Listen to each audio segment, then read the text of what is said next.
নমস্কার, দেখছেন কলকাতা টিভি। আমি সুদীপ্ত রয়েছি আপনাদের সঙ্গে। শুরু করছি সংবাদ সারাদিন। আর এই মুহূর্তে সাংবাদিকদের মুখোমুখি আরজি করে জুনিয়র চিকিৎসকেরা, সরাসরি নজর রাখবো সেই দিকে।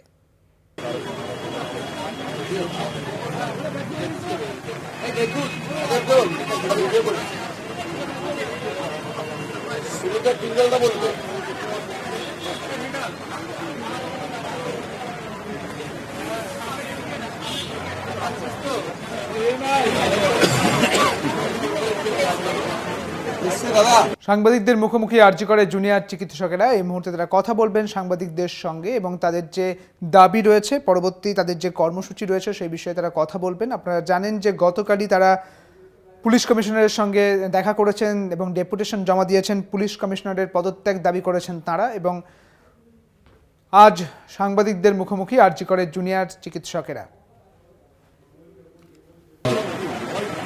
আপনারা জানেন যে কালকে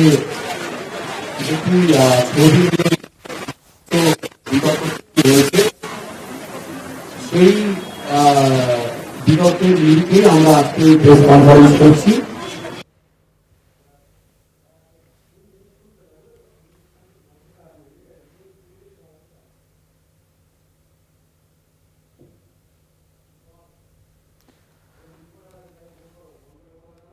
সাংবাদিকদের মুখোমুখি হয়েছেন আরজি করে জুনিয়র ডাক্তারেরা। তারা কর্মবিরতিতে রয়েছেন এবং তারা আন্দোলন করছেন, আপনারা জানেন। এবং এই মুহূর্তে সাংবাদিকদের মুখোমুখি জুনিয়র ডাক্তারেরা এবং জুনিয়র ডাক্তারদের যে সংগঠন, সেই সংগঠনের যেটা জানানো সেটা হচ্ছে আজকে আপনারা সকলেই জানেন কুমার ঘোষ মহাশয় বলেছেন যে আন্দোলনকারীদের তরফ থেকে ওনার সাথে যোগাযোগ করা হচ্ছিল যে এই লালবাজার অভিযানের পরিণতি নিয়ে মধ্যস্থতা করার জন্য। আমি এখানে সবার সামনে খুব পরিষ্কারভাবে জানাতে চাই যে আমাদের তরফ থেকে, ওয়েস্ট বেঙ্গল জুনিয়র ডক্টর ফ্রন্টের তরফ থেকে কোনরকম কোনো যোগাযোগ ওনার সাথে করা হয়নি। তাই এই বিষয়টা খুব পরিষ্কার হওয়ার প্রয়োজন করাটা। আমাদের এই আন্দোলন সম্পূর্ণ অরাজনৈতিক এবং অরাজনৈতিক ছিল, আছে, থাকবে। তাই কোন রাজনৈতিক ব্যক্তিত্ব বা কোন রাজনৈতিক দল যদি এর থেকে সুবিধা নিতে চায়, আমরা তার তীব্র প্রতিবাদ জানাচ্ছি। এবার বাকিটা ওদের বক্তব্যটা আপনারা একটু শুনুন। দয়া করে ওদের কোনো ক্রস কোশ্চেন করবেন না। ওরা ওদের স্টেটমেন্টটা দেবে, আপনাদের যা জিজ্ঞেস করার আমরা উত্তর দেব, আপনারা প্রশ্ন করবেন। আর লালবাজার সংক্রান্ত আর কোনো কথা বা বাইক বা বিজ্ঞপ্তি বা কিছুই আমরা এখন দেব না। ইন্টার কলেজ জিডি হওয়ার পর আমরা সেটাকে আবার প্রেস কনফারেন্স করব। ধন্যবাদ। আপনাদের নামটা বলবেন, যারা যারা বলছেন এক এক করে আগে বলুন না, তারপরে বলে দেবেন। আচ্ছা, ঠিক আছে ঠিক আছে। আন্দোলনের যে মূল সুর অরাজনৈতিক, গতকাল সংবাদ মাধ্যমে যা উঠে এসছে তা আন্দোলনের মূল সুরের সমর্থক নয়। গতকাল একটি সংবাদ মাধ্যমে আমাদের ছবি দেখানো হয়েছে এই বলে যে আমরা আন্দোলনকারীদের প্রতিনিধি হিসেবে মধ্যস্থতা করতে এসেছি। এটা মিথ্যে। আমরা WBJDS এর প্রতিনিধি হিসেবে যাইনি এবং WBJDS এর অনুমতি নিয়ে যাইনি। আমরা বিগত 3 বছর এবং 3-3.5 বছর ধরে আমাদের উপর যে অত্যাচার হয়েছে সন্দীপ ঘোষ এবং তার বাহিনীর দ্বারা, সেইটা জনগণকে বিশদভাবে জানানোর জন্য সংবাদ প্রতিদিন ডিজিটাল ইন্টারভিউ দিতে গেছিলাম তাদের আমন্ত্রণে। সেখানে তারাই আমাদেরকে আমন্ত্রণ করেছিল। সেখানে কোইন্সিডেন্টালি কুণাল ঘোষ মহাশয়ের সাথে দেখা হয় এবং উনি ডেকে নিয়ে আলোচনা করেন। আমরা কোনোভাবে WBJDF এবং আন্দোলনকারীদের প্রতিনিধি হিসেবে মধ্যস্থতা করতে যাইনি। লালবাজার অভিযান এবং তার কোনরূপ আলোচনা আমাদের মধ্যে ওখানে হয়। ধন্যবাদ।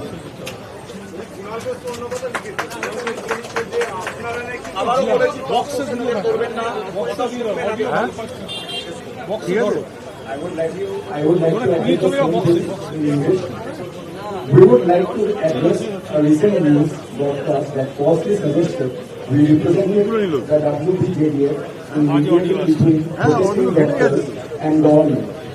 We were invited by the digital media to share our experiences publicly regarding our personal concerns about the mistreatment we have endured over the past 3.5 years.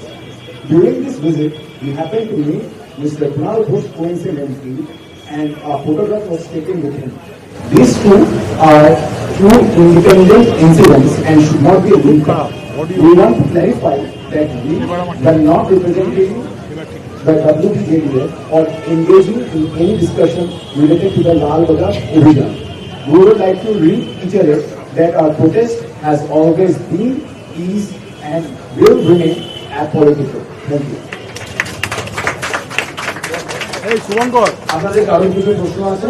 মাইকে দে অডিও খুব খারাপ।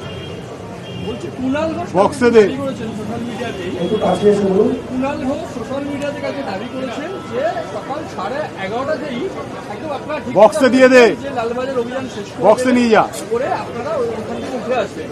আপনারা মুখ্যমন্ত্রীর সঙ্গে কথা বলেছেন যাতে একটা ওয়ে আউট বার করে দেওয়া যায়, যাতে কমিশনারের সঙ্গে আপনারা দেখা করার সুযোগ পান। এটা কুণাল ঘোষ সাথে দাবি সেটা কার সাথে যোগাযোগ করেছে? এটা সম্পূর্ণ মিথ্যে। আবারও বলছি, আমাদের WBJDF বা আন্দোলনকারীদের পক্ষ থেকে কোনোরকম কোনো যোগাযোগ, কোনোরকম কিছু আমরা করিনি। আমরা যেটুকু করেছি আমাদের নিজেদের আন্দোলনকারীদের মধ্যে কথা বলে যেটা ডিসিশন হয়েছে সেটাই হয়েছে। কারোর কোনোরকম মধ্যস্থতা এখানে ছিল না, আগামীতেও ছিল না, আর এই গত যে আন্দোলন দিনগুলোতেও ছিল না, আর আগামীতেও থাকবে না। এটা আমাদের স্ট্যান্ড, এটা থেকে আমরা লড়বো না। আমাদের এই আন্দোলন অরাজনৈতিক এবং এইভাবেই আমরা চালাবো। আরেকটা প্রশ্ন, এই যে চারজন তারা কি একটা সংবাদ মাধ্যমের অফিসে গিয়েছিল মানে সাক্ষাৎকার দিতে, এটা যদি একটু স্পষ্ট করেন। না, এইটা ওরা ওদের বক্তব্যে খুব পরিষ্কারই জানানো হয়েছে যে একটি মোটামুটি সংবাদ প্রতিদিন, তাই যাই হোক, মানে ওরা ওই ডিজিটাল মিডিয়ার আমন্ত্রণেই ওরা ওখানে গিয়েছিল। ওদের সাথে 3 বছর 3.5 বছর ধরে যে অত্যাচার হয়েছে সেই বিষয়ে কথা বলছে। ছবি দেখা গেছে যে বেশ বন্ধুত্বপূর্ণ পরিবেশে বসে আছে, কথা বলছে, ছবিতে যা দেখা যাচ্ছে, সেটার কি ব্যাখ্যা দেবে? সেইটার ব্যাখ্যা হচ্ছে ওদের সাথে তখন দেখা করতে চেয়েছে, ওর একটা সৌজন্যমূলক সাক্ষাৎ। এটা তো হয় না যে কেউ একজন ডাকলো ধরুন আমি যাবো না, এরকম তো হয় না। ওদেরকে ডেকেছে, ওরা গেছে। এই বিষয়ে তোরা যদি কিছু বলতে চাস তোরা।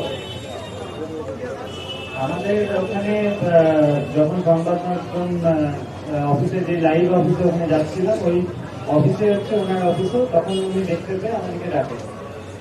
এবং ওখানে যে আলাপচারিতা রয়েছে সেটা খুব বড় জন্য 2 থেকে 3 মিনিট। যে ছবি ওখানে উঠেছে সেটা কি আপনাদের জানিয়ে তোলা হয়েছিল? আপনাদের না, অনুমতি? জানিয়ে আমাদেরকে তোলা হয়নি, ওটা একদমই না জানিয়ে তুলেছে 24 ঘন্টায়, এবং সেটা অপপ্রচার করা হয়েছিল। ওখানে কি আপনাদের এই আন্দোলন নিয়ে কোনো আলোচনা বা উনি জানতে চেয়েছিলেন? না, আন্দোলন নিয়ে লালবাজার নিয়ে কোনো রকম কথা হয়নি। উনি যে ফেসবুকে যে কথাগুলো লিখেছে এই অ্যান্সারটা দিয়েছে একটু। এই অ্যান্সারটা অন্য প্রশ্ন করছে, মানে একই কোশ্চেন করতে আপনি বলুন। উনি আমাদের ফেসবুকে লিখেছেন যে আমরা এখনই নগরপালের ইস্তফা চাইছি না, পরে দিলেও হবে, এখন শুধু আমরা আলোচনা করতে চাই, আমরা বাগবাজার পর্যন্ত অভিযানও করতে চাই না। এই যে কথাগুলো উনি ফেসবুকে লিখেছে, তাহলে এইগুলো মানে সত্যি লিখছেন না মিথ্যে লিখছেন? আপনাদের আমি একটা কথা পরিষ্কার বলে দিচ্ছি, আমরা লালবাজারে ডেপুটেশন দিতে দিয়েছিলাম এবং এই সংক্রান্ত আমাদের মিছিল কি হবে, কিভাবে আমরা মিছিল রাখবো, তুলবো, এই ব্যাপারে ওনার সাথে কোনোরকম কোনো কথা হয়নি। এটা আপনারা সংবাদ মাধ্যমে দেখেছেন। হ্যাঁ, আপনারা সংবাদ মাধ্যমে তো দেখেছেন, সবার সামনে তো জয়েন্ট সিটির সাথে দফায় দফায় ওরা এসছেন, দফায় দফায় আমরা কথা বলেছি, আমরা একটা কন্ডিশন দিয়েছি, ওনার বলেছেন আমরা মানিনি। সেইভাবেই কিন্তু আমরা পুরো জিনিসটা এগিয়েছি। কারণ মধ্যস্থতা হলে তো এত লোক আসার তো কোনো প্রয়োজন ছিল না।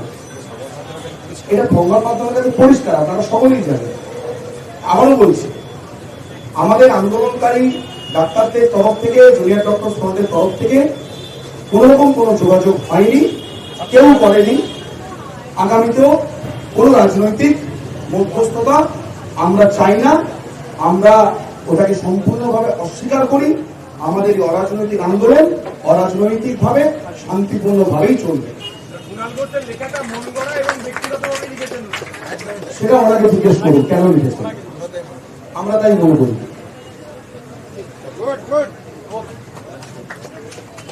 ধন্যবাদ।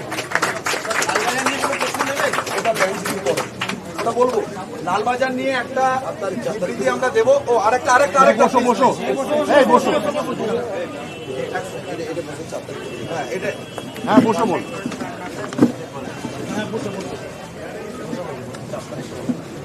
আর আমাদের আপনারা সকলেই জানেন আমাদের এই যে শান্তিপূর্ণ আন্দোলন আমরা চালিয়ে গেছি ন্যায় বিচারের দাবিতে, সেই আন্দোলনের একটি কর্মসূচি আমরা আগেই ঘোষণা করেছি। 4 সেপ্টেম্বর অর্থাৎ আজকে রাত 9টার সময় যে যার যেখানে থাকবেন সেই জায়গায় যতটা সম্ভব হবে, জোর করব না, যতটা সম্ভব হবে বাড়ির আলোগুলোকে বন্ধ করে রাস্তায় আসুন, মানববন্ধন তৈরি করুন এবং প্রদীপ মোমবাতি প্রজ্বলন করুন। এটা আমাদের অনুরোধ। প্রতিবাদটা যেহেতু সবার, এই কথাগুলো যেহেতু সাধারণ মানুষের, তাই সাধারণ মানুষকে অনুরোধ করছি আপনারা আজকে এই মানববন্ধন তৈরি করে একটু দৃষ্টান্ত স্থাপন করুন যে শান্তিপূর্ণভাবেও খুব জোরালোভাবে আওয়াজ তোলা যায় এবং আমরা সেটা পাই।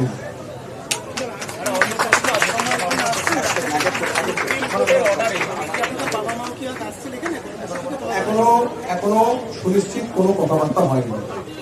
সুপ্রিম কোর্টের অর্ডারেই আরজি করে নিরাপত্তার দায়িত্ব কেন্দ্রীয় বাহিনী নিয়েছে। কেন্দ্রীয় বাহিনী সুপ্রিম কোর্টে হলফনামা দিয়ে জানাচ্ছে যে আরজি করে কেন্দ্রীয় বাহিনী ডিপ্লয়মেন্টে বেশ কিছু সমস্যা হচ্ছে, তাদের অ্যাকোমোডেশন থেকে শুরু করে তাদের বিভিন্ন বেসিক নিডসগুলো তারা পাচ্ছে না। এখানে মহিলার নিরাপত্তার ক্ষেত্রেও একটি সমস্যা হচ্ছে, তাই তারা সুপ্রিম কোর্টে আবেদন করেছে।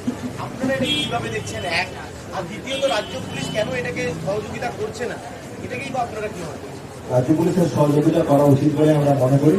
আন্দোলনকারীদের পক্ষ থেকে আমরা এটা কাল জানতে পারি, আমরা আমাদের নিজেদের মধ্যে আলোচনা করেছি, আমরা আন্দোলনকারীদের পক্ষ থেকে যেটুকু হেল্প করতে পারি তাদেরকে আমরা সেই সহযোগিতা করব। একটা সমস্যা হচ্ছে 1 ঘন্টা দূরত্ব রাস্তায় তাদেরকে রাখা হচ্ছে। তাদের যেটা বক্তব্য যে 14 তারিখ রাতে যে যারা ঢুকেছিল, এইরকম পরবর্তী সময় যে আবার এরকম কোনো ইনসিডেন্ট হয়, 1 ঘন্টা রাস্তা থেকে তাদেরকে এখানে আনতে হবে, তারপর গোটা ব্যাপারটা তারা দেখবে। যে সদর্থক জায়গা নেওয়া উচিত, অ্যাকোমোডেশন থেকে শুরু করে এগুলো রাজ্য প্রশাসনকেই নিতে হবে। একটু রিগার্ডিং ফুড এবং পার্সোনাল যেটুকু জায়গা করা যায় আমাদের আন্দোলনকারীদের দিক থেকে, সেটা আমরা আলোচনা করেছি। সবটা আমরা সমস্যার সমাধান করতে পারবো না, এটা ঠিক, কিন্তু যেটুকু আমরা আমাদের দিক থেকে পাবো সেটা আমরা কিছুদিনের মধ্যে, কিছু সময়ের মধ্যে এই সদর্থকতা থেকে আমরা দেখতে পাবো। অনিকেত মাহাতো, আমি অনিকেত মাহাতো। কে কে ছিল নাম? Junaid Sinha, doctor Junaid doctor Junaid Sinha, doctor সৌদ্যোদিত্য মজুমদার, ডক্টর প্রত্যুষ ভট্টাচার্য, ডক্টর আশিকুর হাইদুল্লাহ। ধন্যবাদ। লালবাজার নিয়ে বিজ্ঞপ্তি বা পত্রিক আমরা আমাদের ট্যাঙ্ক দিয়ে করে জানাই।